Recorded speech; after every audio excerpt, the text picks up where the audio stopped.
All right, everybody. Thank you so much for joining us here this Friday evening. And of course, hey, it's Friday. Sometimes we run into some technical difficulties, but it's all good. And thank you so much. If you guys are joining us today, I know we had a show this Wednesday. Well, guess what? We have a special show for you tonight. We are going to have an amazing, amazing conversation with a wonderful educator, a wonderful friend, and hopefully a wonderful resource for any of you that are interested in STEM education in the primary grade level. So, thank you guys for joining us today on this Friday evening.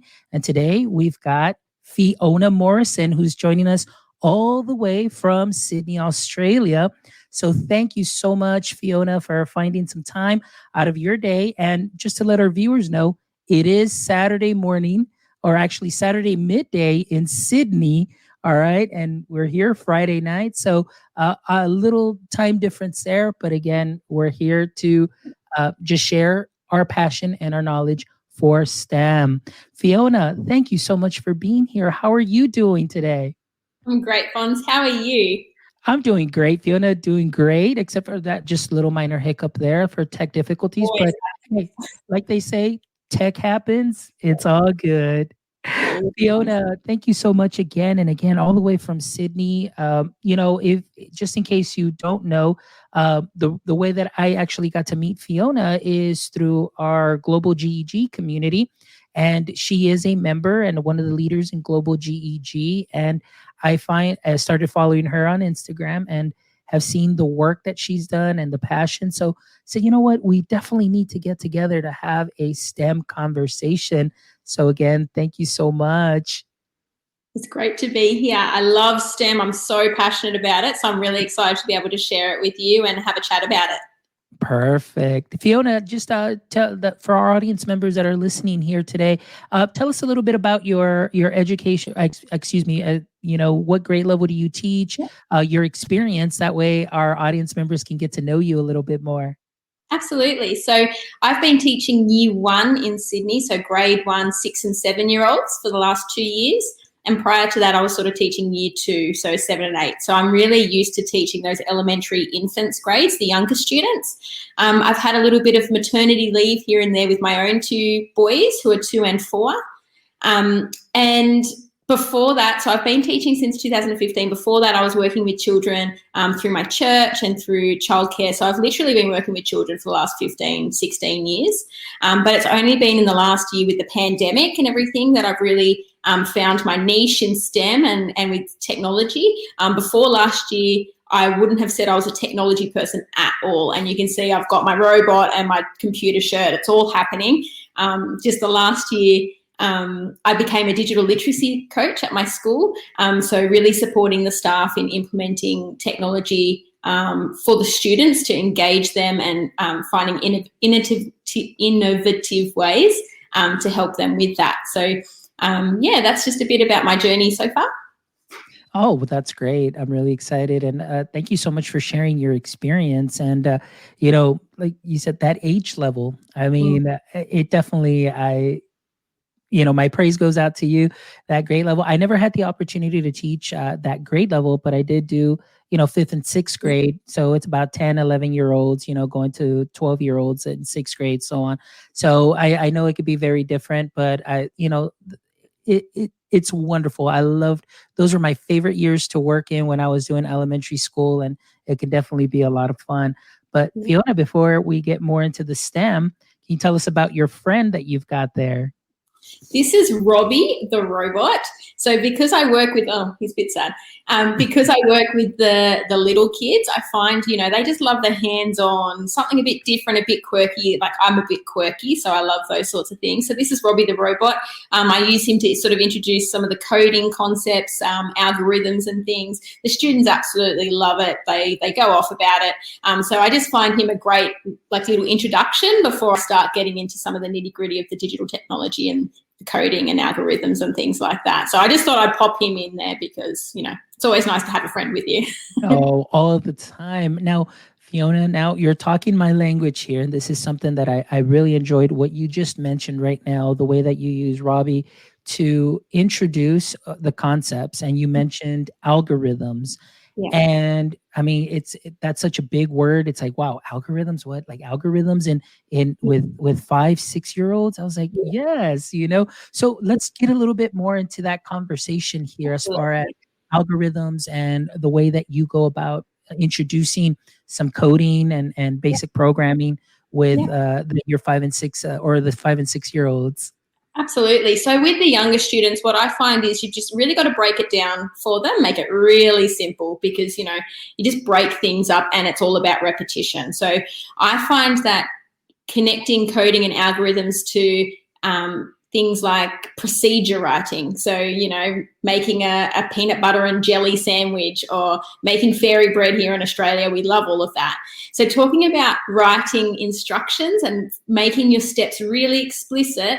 And then we will do a pretend, okay, I'm going to follow your directions exactly how you've explained them to me. And the kids love it because, it just goes all over the place. They say, put the sprinkles all over the place. So you're throwing sprinkles everywhere.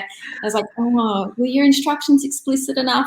So I kind of find doing sort of like unplugged activities, like away from the computer, starting really simply with what are instructions, how can we make them specific, and then we go into the technology. Well, when we're trying to use a robot or when we're trying to use our computer, we're trying to give it instructions and steps to follow.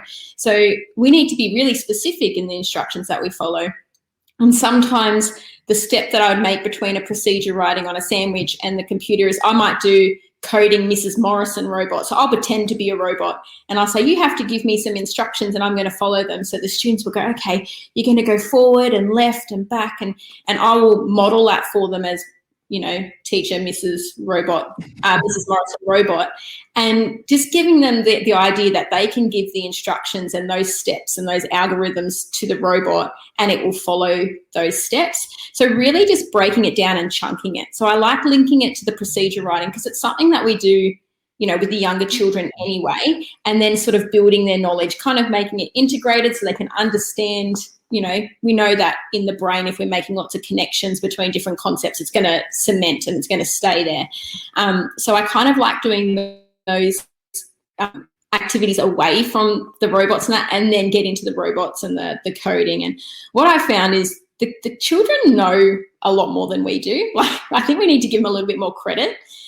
So things like we use Minecraft and things like that in the classroom. And I know that my colleagues get a bit anxious about using those sorts of things because they don't know how to use it.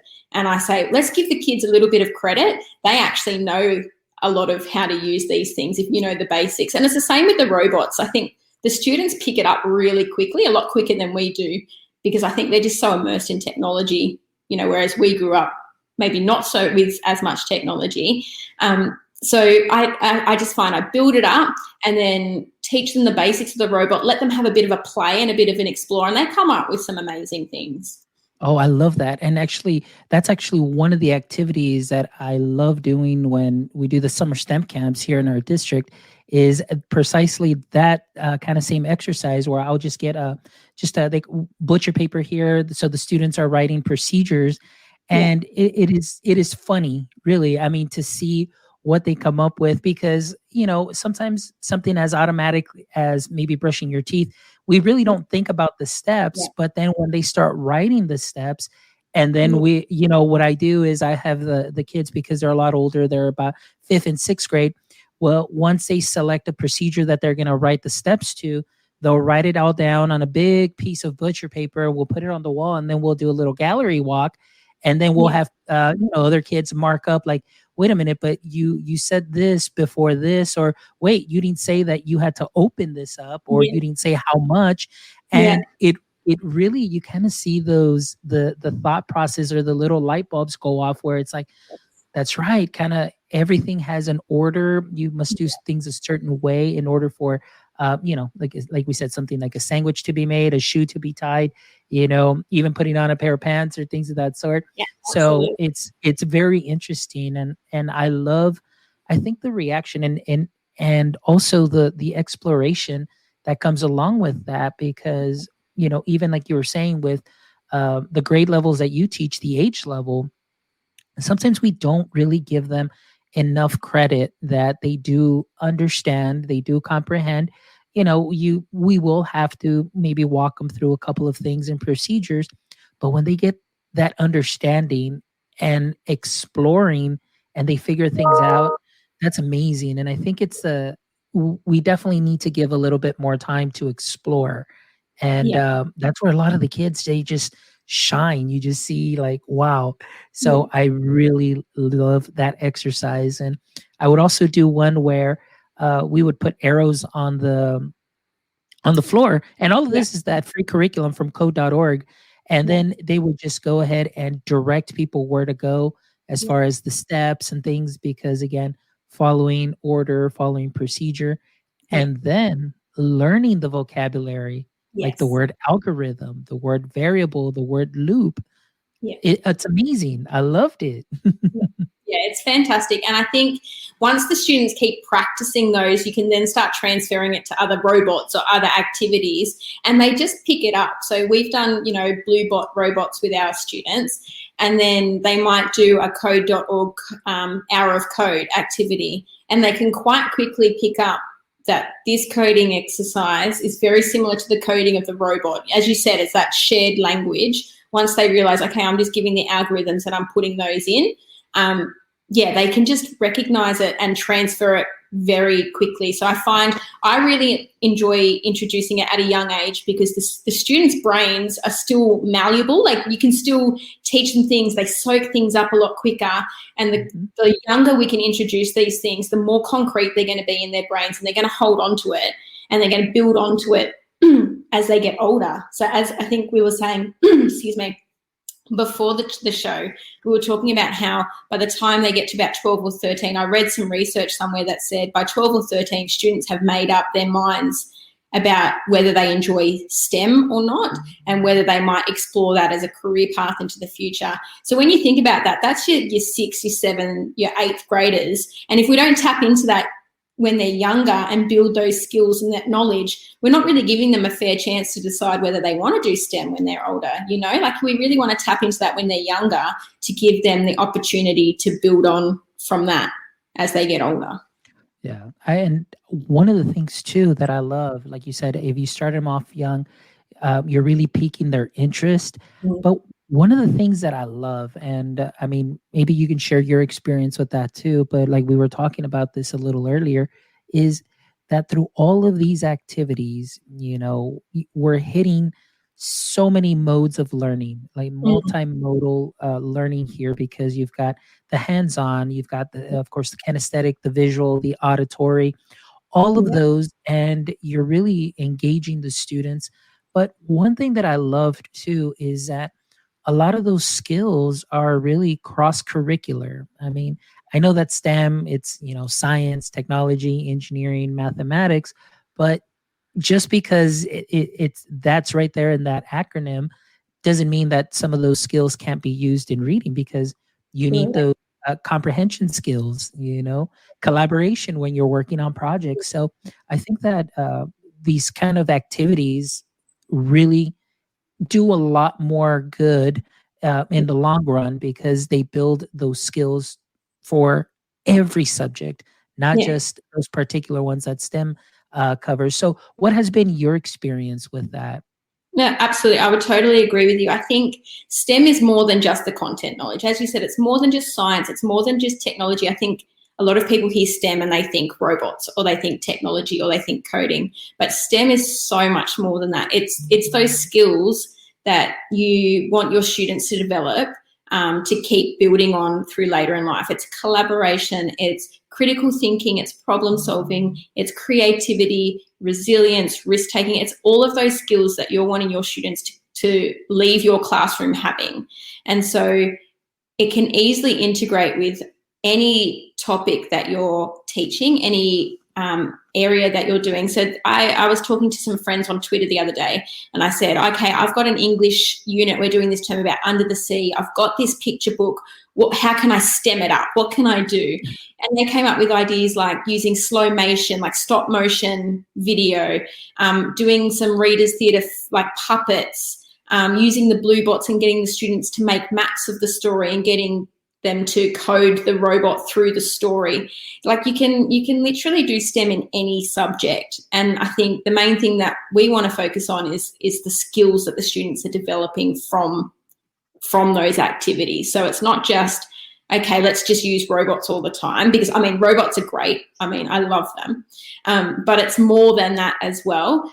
So when I started a cater to STEM club at school last year, I was really mindful of trying to make it not just the robots and not just Minecraft or technology. I wanted it to include some of their engineering skills or science and things like that, so that students understand that it's not necessarily just about the gadgets, it's also the skills that they can develop through problem solving and coming up with creative solutions to things like that. And I like that you said that you have to share with them that it's like you said, not all about the gadget, because you can put a robot in front of them and their eyes are going to light up and they're going to be excited because they get to manipulate the robot. But what happens when the robot's not there? So we need to show them those applications as to how they can take those skills that they learn to program a robot and apply them in a different manner, like you said, with some of more of the hands-on engineering, maybe some more of the hands-on science activities that you have. And I think that's great, because now it's like there's so much stuff out there, so many gadgets, so many programs, so many things, that it's like STEM, STEM, STEM, STEM, STEM. Yeah. But I loved what you said. It's not about the gadget. It's about the content. It's about the learning, the process, and building up those skills. So yeah, I love that. Now, I was fascinated. Oh, I'm sorry. I just had another thought in terms of the cross-curricular, because I know that one of the big things that people say to me is, oh, I don't have time for STEM. Oh, my curriculum is so crowded, I don't have time for it. But I think when you realize that it's not just about robots and things, and you can actually integrate it into your different lessons, you can actually have time for STEM. So, if you've got an English unit and you're going to use the robots to retell the story, you're including comprehension, you're retelling all of those things, as well as including those skills. So I think that's just something really important that I like to try and promote as well, that it's not something extra that you tack on to the program, it's something that you integrate into it, to make learning more like engaging and meaningful for students. Sorry. No, but that's a great point, because oftentimes like you said, one of the things that sticks out is that there's often a disconnect between, like you said, STEM and different curriculum. And because the assumption, or just when somebody hears the word STEM, is like, oh, I need to do robots, I need a computer, I need to do coding, I need to do this. But like you said, it's not all about the gadget. It's the concept, the content, the learning, the application of those skills in different different subject areas. So that's one thing that I really love there. And going back to what I was going to mention, I mean, I think it's very fascinating. A K-2 coding club. K-2. Normally, I mean, I didn't venture out, when I was in still doing elementary, and I was doing 5th grade and started a coding club. I think the lowest grade level that I went to was, I think it was 3rd. And the reason was that, and it was mainly just me, because I was thinking to myself, I was like, I don't know, because I never had experience with, 5th and 6th is my niche. Never had really experience with 4th, but there was a lot of people that were interested. So I said, okay, let's let 4th. And then I let some 3rd graders in. And then I was like, hey, like these kiddos, they pick up really quick. And then I had one, I think he was in kinder, and he was actually the little brother of one of my students at that time, who was in 5th grade. And so he would stay behind, because, the sister would stay behind and the brother would stay behind in our coding club. And I remember putting an Ozobot in his hand, and then he would just kind of stay staring and picking up and understanding the concepts, but just really thinking through. And I can see him going through that process. And then at one moment, he just looked up, and it's like he got it. Like he understood it. And then I was like, wow, but here, K-2, tell me a little bit more about that. How do you set that up? Yep, sure. So because I became really passionate about STEM last year, I was thinking, how can I promote it in a way to help those students who might be struggling in other aspects. So I'm really passionate about helping students find their strengths and find their purpose in things. So, for example, I had a student in my class who really struggled with literacy. But I could just see her mind was, she just had that real capacity to make connections between all of those STEM concepts. She would think outside the box. She would come up with these amazing solutions to things. And I was like, she needs something that she can feel successful in and that she just knows is her place. And so I was like, why not do a STEM club? Now, because I was new to the school and still just trying to work out how everything fit in, I did it as a lunchtime group.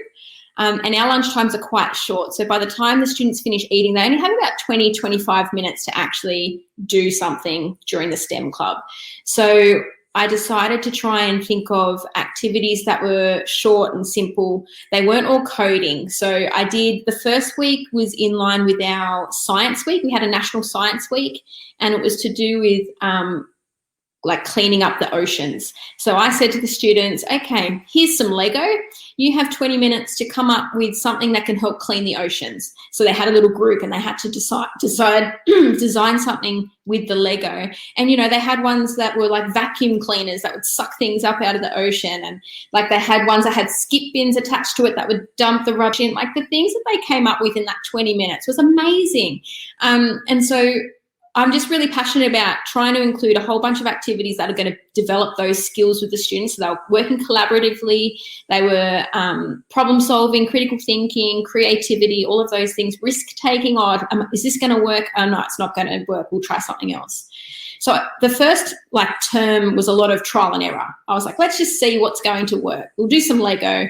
We did some Play-Doh, like who can build the tallest tower with matchsticks and Play-Doh. We did some Minecraft, which I worked out it's not always a good thing. You've got to really monitor that. And we did some robots. We had some blue bots and things like that. In the second term, I decided to try and do a more long-term activity with the kids. So I said that they had to choose an area of the school that they wanted to redesign and make better. So what's a part of the school that you think, oh, we need to add a slide to the playground? Or one of them decided they wanted to build an underground base under the playground. So we got some cardboard, we got some make-do sets, so like recyclable materials to help put cardboard together. And we spent about 3 or 4 weeks, and the students were just building these amazing cardboard creations of rebuilding the school. So we're using a bit of design thinking in there. And I think, again, we just underestimate what these little people can come up with. They just came up with these amazing ideas, amazing creations. So the way I started was just worked out what time can I do the STEM club, what would work best for our school and the students. I asked the teachers to nominate some people that they thought might enjoy the STEM club, who might benefit from it.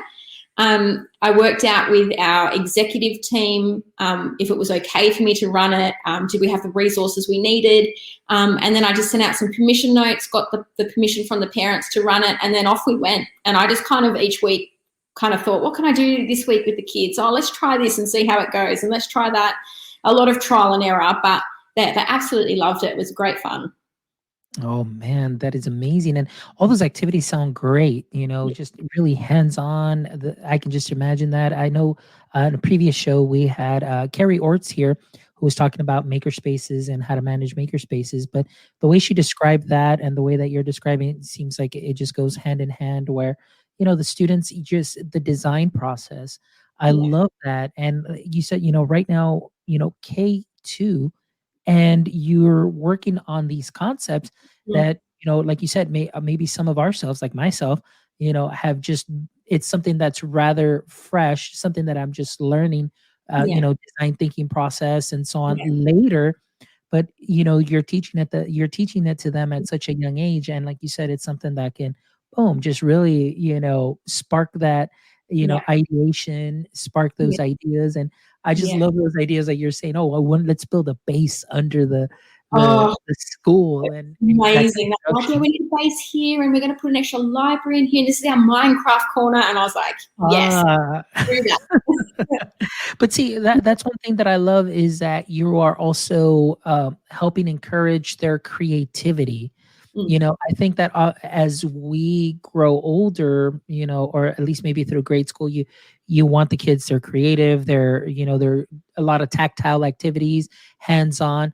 But then as we progress, everything just goes from hands on to building to here's a worksheet and fill that in, and then here's this other packet and fill that in, and you kind of lose that kind of creativity that when you for an older student, just like myself during our STEM camps when we're in fifth and sixth grade, giving them materials and we're like, here you go, get creative. And so one of the activities that we did was we have some spheros. And so we were going to do kind of like a last man standing, like joust with the balloons. And then we would put little thumbtacks and we're like, okay, design. Yeah. And here you go. And they're just kind of like, well, what do you mean? Like how?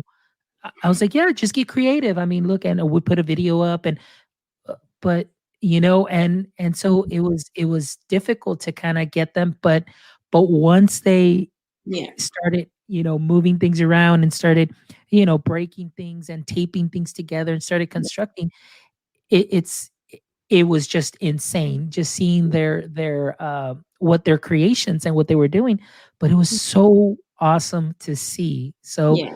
I think that's something that is very important, Yeah. especially in primaries, to be able to take advantage of that during this time.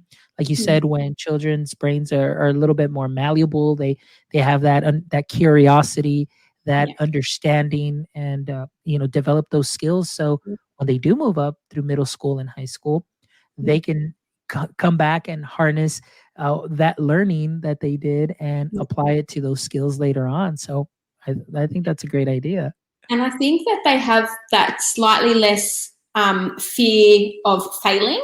So with the younger students, they I feel like sometimes with education, because we have so much that we need to teach and get in Mm. there, that you have to try and make sure, okay, well, they're meeting this outcome, they're meeting this standard, they're meeting this criteria, that students are like, okay, well, I've got to do this and I've got to do that. And that's what I love about the extracurricular STEM club is I can do whatever I want. Like I have freedom to give them, do you want to build an underground tunnel with Minecraft? You do that. That's fantastic. Like I just love that students have that extra space for creativity where they're not feeling like, okay, I'm supposed to be meeting this outcome or that outcome. Like there's just a bit more freedom for them to do what they want to do. And that's where you can really harness that creativity and all of those things. I mean, I obviously want to incorporate STEM in the classroom as well, but the Cater to STEM Club, it's my baby. I love it because I get to do those things where you're like, okay, I'm not so restricted in what I have to achieve in that time. If they want to take 20 minutes, sticking a piece of, I don't know, tape to something, you do that. Like, yeah. And see, but that's great. I love that. And you're right. When I did the coding club after school, we had the well, we would do scratch coding, we would do the code.org curriculum, but we also used the Makey Makey kits, Yeah. and then the Ozobots. And it was so much fun just to see the student creation there. And then but like you said, during the day, we did have, what we needed to do during our curriculum, and yeah, take care of those important aspects that we need to cover. Yeah. But what I started doing is I started integrating the Makey Makey kits when we had some assignments dealing with the planets and Yeah. using the solar system. So I found some great videos and I said, look, I don't know. And in my mind, it's like I'm always trying to learn. But this, I kind of just picked up right away and just say, I may not be an expert at this, but I really want to introduce it to my kids because it's like, hey, like my friend Chelsea Robertson says, hey, what could go wrong? And we would just go ahead and go to town. I say, okay, guys, this is what we're going to try. Yeah. We're going to take it slow. And like you said, I think that I didn't give them enough credit because once they saw what they had to do, and once I put the Makey Makey kits in their hands, yeah, that was it. Like they're like, hey, we got this, we're good. But what I loved about it is that I got to learn not only right along with them, but I got to learn from them. Yeah. So, and I always say the story, by the time my last class of the day came in, I looked like an expert, but it was thanks to my students from, all of the previous classes where we were all learning together. So, um, it was a fun activity. It was Yeah. great. We were able to introduce the planets and the solar system. And I had one student. I was just taken because we hadn't even covered that, but somehow he just kind of figured it out or looked it Mm. up, and then he created in Scratch how you can, I guess, change the opacity, and Yeah. it became more of a. He's got the camera, so he would point at the planet, and then when he would point at the planet, a fact from that planet would drop down, and then the same thing, and then he did that the same thing with the water cycle. So then we started creating tutorials Yeah. for our state testing, and so every student was creating their own little tutorial, and they were coding it because you had to use the makey makey kit. They had to program it, and I think that that was probably one of my best years for science scores that I had, because of the engagement, the understanding, the ownership that the students took with being able to do this hands on, and giving them that creative freedom, Yeah. that choice of, well, here's a rubric of what I need, but this is what I need to see at the end, Yeah. and just let them go. And I was like, wow, I was blown away by what they were able to do. Yeah, absolutely. I totally agree. I think you hit on something really important in the middle there about, you're building your capacity and your confidence in using it as Mhm. well. I think a lot of educators think, I don't know how to use robots. I don't know how to code, so therefore I'm not going to do it. And like I've always found that I'm only one step maybe in front of the students. I don't really know that much about some of the tech. I know a bit and I know how to troubleshoot problems. So sometimes I'll go, okay, I've never used a Sphero before, but yeah, have a go. Like, we'll learn together as we go.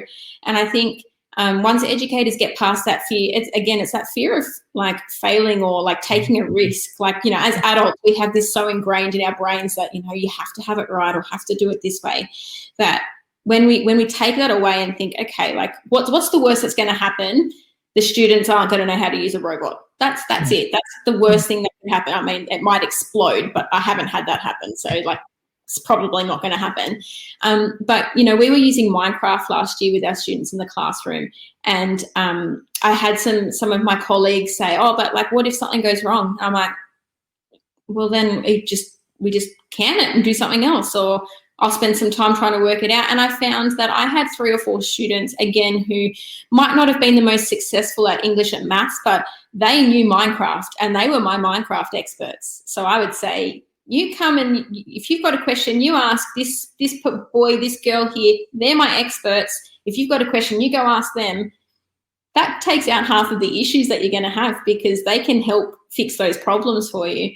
So I think that, our fear of failure and our fear of what if something goes wrong, there's so many benefits to giving it a go. The students are developing risk-taking and problem solving. You're empowering some of your students who might not have that opportunity, elsewhere, if they're actually really, able to do those things. And you're going to learn along the way, as you said, like the start of last year, I didn't know anything about technology, whereas now I know a little bit about a few things, so, and that's all just come from, okay, let's have a go at putting it in our classroom. I'll learn what not to do very quickly. And you'll learn some things that you can do along the way. So, And like you said, that's one thing that I love is that the risk taking, and oftentimes we've talked about that in other shows where, the fear of putting yourself out there and being vulnerable as a teacher, because as a teacher, it's like, oh, you need to be the subject matter expert and you need to know everything. It's like, no, we don't, we're only human, we don't know everything. But I think for me, the most beneficial thing for me was, you said, learning from my students, but you hit on something too that I really enjoyed, was that community that you build, where if maybe I never figured out how to do something, or there's like that one student, two students that figured things up or figured things out really easily. Now I can say, hey, you know what? I'm not sure, but ask him, ask her, they can help. And then they start learning from each other. and it builds that community, it builds that trust, it builds that psychological safety within that classroom, that if a student takes a risk and fails, there's going to be somebody there that's going to say, hey, you know what, let's look at this a different way, or let's try Yeah. this.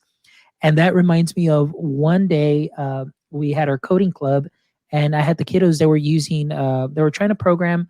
They were programming on code.org, I believe, and they were stuck. They were Mm. stuck. They were trying to fix a bug. It was already 5 o'clock, and it was like, hey, you know what, guys, it's time to go. Actually, it was 4:15. I'm sorry, because we let out at 4:15. And so they're like, no, like, I need to figure this out. And the student was real adamant. Like, he's like, I don't want to leave until I figure this out. Well, then all of a sudden, I had three other kids that were like, okay, we'll help you. And it was an amazing thing that as a team, they collaborated. They were there till 4:45. They made their parents wait. They told their mom, they're like, can you wait? And so I'm there kind of like, oh my goodness, I don't want them to, the parents to get upset. Yeah. And they're like, no, no, it's okay. I mean, this is all he ever talks about at home. He loves this. And then so they finally figured it out, and they at all in unison just jumped up and were like, hooray. And they were cheering for each other. And I Yeah. thought that that was one of the greatest things that I had ever experienced as a teacher, being able to see that team effort there. And it was because they were coding, and they Yeah. built that friendship. And Yeah. mind you, some of the students were students that weren't even in the same pod, because we had two separate pods. Students that maybe didn't really hang out so much in the same groups, during Yeah. the school day. Yeah. But at during coding club, it's like, hey, like, this is my coding club family, Yeah. and it was different. So, I mean, that's amazing. It is. And they've made that connection with each other. And we all know that at that age, like for teenagers in high school, like the most influential people in their lives are their friends and their peers. So if they're going to learn something from each other, they're going to hold on to that a lot more than they might. I mean, obviously teachers have a crucial impact on their lives, but we know that they really they are influenced by their peers. So if they're learning together with their peers and they pick something up, they're probably going to retain that a lot more than if a teacher's at the front of a classroom telling them, this is what you need to know. Like if they're building that relationship together, yeah, it's fantastic. It is. It really is. And so, I mean, so many benefits that we've talked about, and what this can do, and especially for you, like, since I don't have that experience, it's wonderful to hear that experience for a K through 2 coding club. And I could just imagine if maybe, hopefully, there is a teacher that might be interested to doing maybe third through fifth, or however the grade levels go. But it all starts somewhere. Yeah. And I think sometimes what happens is those kiddos, that are in K through 2, let's say they go to third grade and maybe there's nothing there, they're Yeah. going to start asking for it, Yeah. because it's something that they love, that they enjoy, and that they want to continue with. So it's something to consider too, as far as, within your school setting, talking to administrators and seeing, hey, how can you help me support, the higher grade levels and so on. And that's one thing that I loved. And now that I've had the opportunity to do those STEM clubs during, or actually, excuse me, STEM camps during the summer, having about 50, 60 kids in 2 sessions, because I would do 2 sessions for them. It was just amazing. And, they're there for a week, they're learning, they're building, they're creating, working with robots, learning concepts. And then they get their certificate at the end.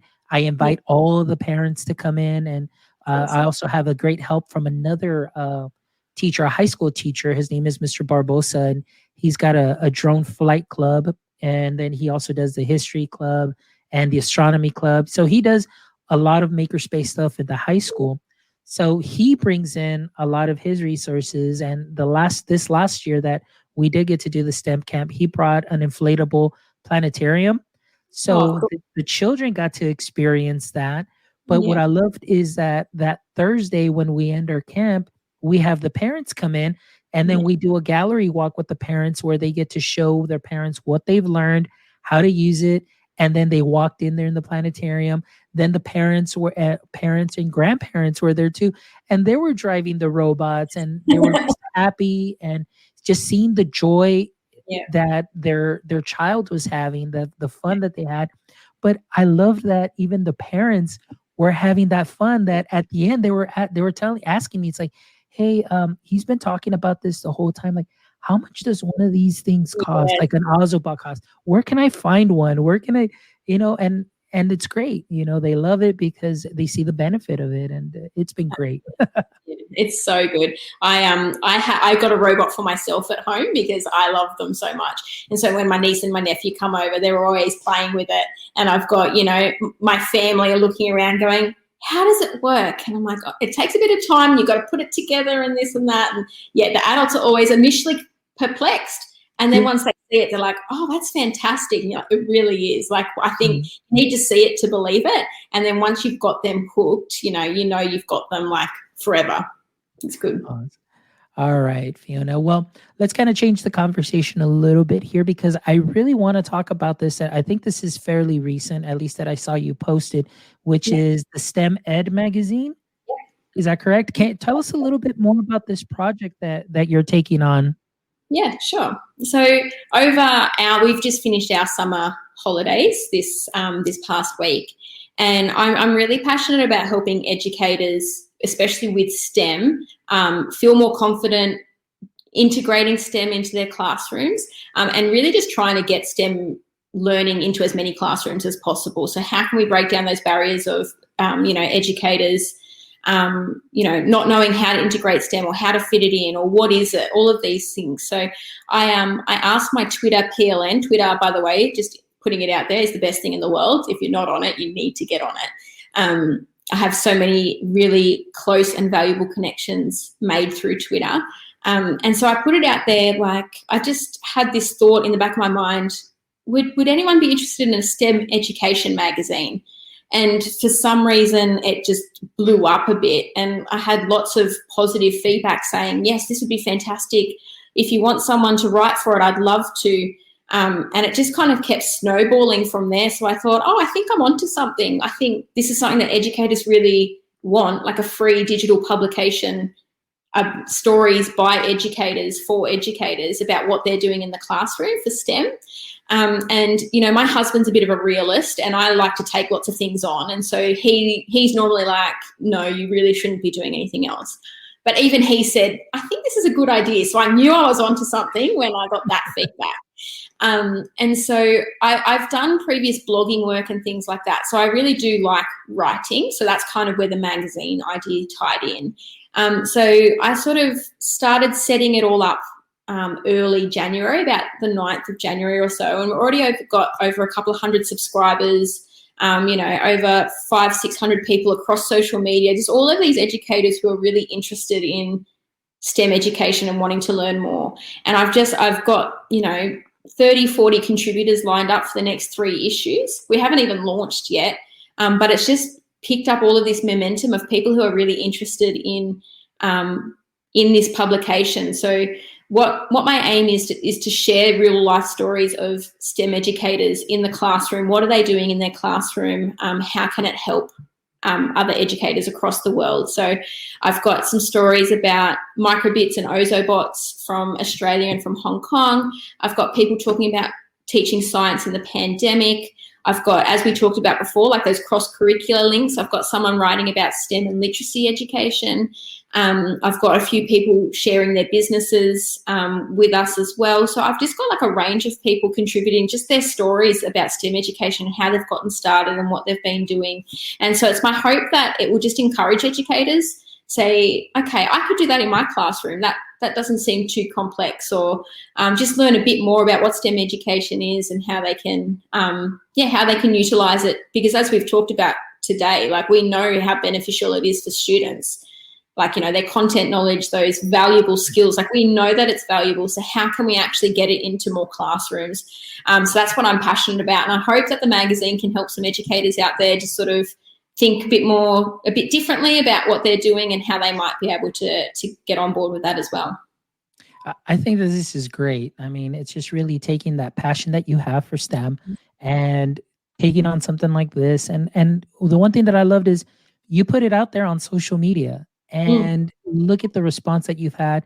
I know that once I found that link too, I subscribed to it, because I mean, definitely this is something that I would be interested in. And maybe I'll if I maybe I'll write something and share some of that experience too as well. But Please. I love that this idea because, like you said, you it's people from around the globe. It's not just people from your area for No. your area. This is for people everywhere around the globe that Mm. are contributing to this magazine, and it's just a great resource for knowledge for teachers to be able Yeah. to obtain and just read how many other educators either how they maybe first started, the Yeah. risk that they took, but now they see the rewards, and then they get to see the types of programs, the Yeah. types of either robots or platforms, things that they're using to start their clubs or to integrate within their curriculum. And what other great way